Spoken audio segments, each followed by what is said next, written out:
sa ata njerëz që masturbojnë në këtë botë, ditën e ringjalljes do të kenë duar 7 zëna. E Zoti i Madh, alhamdulillah. Po ka kështu muhabete sa dush nëpër internet. Ka muhabete të tilla nëpër internet sa dush, po e vërteta është që nuk ka transmetim të saktë. Nuk ka transmetim të saktë. Po edhe kur e përkthejnë, si e përkthejnë? E Zoti i Madh, alhamdulillah. Prandaj duhet më martu që mos më bë pyetje të tilla. Sa ata që kanë probleme të tilla lexojnë muhabete të tilla. Edhe u bëjnë përshtypje. Kështu që mos e vononi martesën, as çunat as gocat.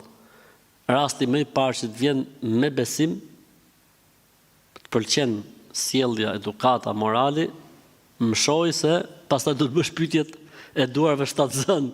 A ngelin duar 7 zën apo jo?